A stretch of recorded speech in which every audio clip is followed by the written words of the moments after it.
የአዲስ አበባ ፖሊስ ለጉብኝት ወደ ኢትዮጵያ የገቡ የውጭ ዜጎችን በአዲስ አበባ ውስጥ በማገት ገንዘብ የጠየቁ 3 ፓኪስታናውያን ተጠርጣሪዎችን በቁጥጥር ስር ማዋሉን አስታወቀ። ተጠርጣሪዎቹ በተከራዩት የመኖሪያ ቤት ውስጥ የህንድና የባንግላዴሽ ዜግነት ያላቸውን ግለሰቦች ለሚኩራ ክፍለ ከተማ ውስጥ በገመድ በማሰርና በፕላስተር በማፈን ከ15 እስከ 30 ሚሊዮን ብር መጠየቃቸውን ፖሊስ ገልጿል። ፖሊስ በተጨማሪ ተጠርጣሪዎቹ በቅርቡ ወደ ኢትዮጵያ የገቡ 4 የህንድ ዜጎችን በማሰርና በመደብደብ ከ15 እስከ 25 የህንድ ሩፒ በመጠየቅ ድብደባ ሲፈጽሙ እንደነበርም ጠቅሷል።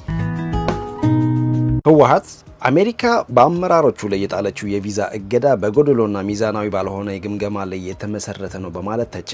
ከግጭት ማቆም ስምምነት ተፈራራሚዎች ወገን አንዱን መርጦ የቪዛ እገዳ መጣል ቡድኑ በሰላም ሂደቱ ላይ ያለውን እምነት ሊሸረሽርበት እንደሚችል ህወሓት ገልጿል። ህወሓት የአሜሪካ መንግስት ለትግራይ ህዝብ መከራ አስተዋጽኦ ያደረጉ ወገኖችን ተጠያቂ ለማድረግ የምትወስዳቸውን እርምጃዎች በፍትሐዊና ወጥ በሆነ መልኩ ተግባራዊ ማድረግ ይጠበቅባታል ሲል አቋሙን ገልጿል። ህወሓት ዘላቂ ሰላም ሊሰፍን የሚችለው ሁሉም ወገኖች እኩል ተጠያቂነት ሲኖር መሆኑን አጽንኦት ሰጥቷል።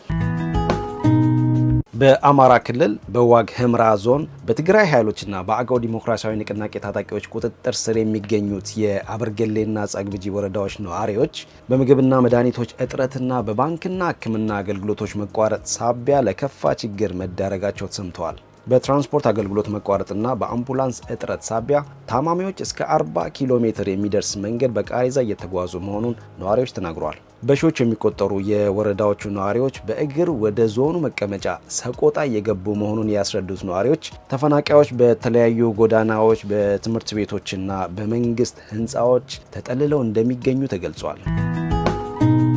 በአዲስ አበባ ከተማ በተለይ ከ2 ወራት ወዲህ የመኖሪያ ቤት ዋጋ የኪራይ ዋጋ በከፍተኛ ሁኔታ መጨመሩ ተዘግበዋል። በተለይ በጋራ መኖሪያ ቤቶች ላይ የተጋነነ የዋጋ ጭማሪ እየተደረገ መሆኑ ተሰምተዋል። በአያት ኮንዶሚኒየም ከ20 ሺህ እስከ 22 ሺህ ብር ኪራይ ይከፈልበት የነበረው ባለ 2 ክፍል መኝታ ቤት ወደ 30 ሺህ ብርና ከዚያ በላይ ያሻቀበ ሲሆን እስከ 15 ሺህ ብር ይከፈልበት የነበረው ባለ 1 ክፍል መኝታ ቤት ደግሞ እስከ 25 ሺህ ብር መድረሱ እንዲሁም ስቱዲዮ ተብሎ የሚጠራው ባለ 1 ወጥ መኖሪያ ክፍል ከ10 ሺህ ብር ወደ 16 ሺህ ብር ገደማ ማሻቀቡ ምንጮች ተናግረዋል። በገላን ቦሌ አራብሳና ጀሞ በሚገኙ የጋራ መኖሪያ ቤቶች ላይ በተመሳሳይ አከራዮች ከፍተኛ የኪራይ ጭማሪ ማድረጋቸው ተሰምተዋል።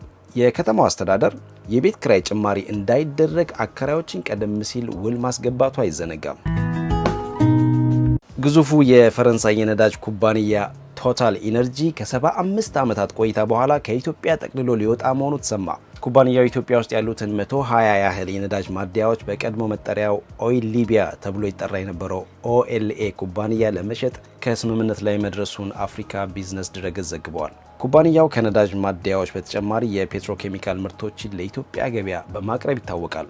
ሆኖም ሁለቱ ኩባንያዎች የሽያጭና ግዢ ስምምነት ላይ ስለመድረሳቸው ይህ ዜና እስከተጠናቀረበት ሰዓት ድረስ ይፋ አላደረጉም። በሀገሪቱ ውስጥ ትላልቅ የነዳጅ ሻጭ ኩባንያዎች መካከል ቶታል ኢነርጂ፣ ኦኤልኤ፣ ናሽናል ኦይል ኢትዮጵያና የተባበሩት ተጠቃሽ ናቸው። ደቡብ አፍሪካ ውስጥ በአፍሪካውያን ላይ የሚፈጸሙ ጥቃቶችን የሚዘግቡ ጋዜጠኞች ዛቻ እየደረሰባቸው መሆኑን የሀገሪቱ የዜና ምንጮች ዘገቡ።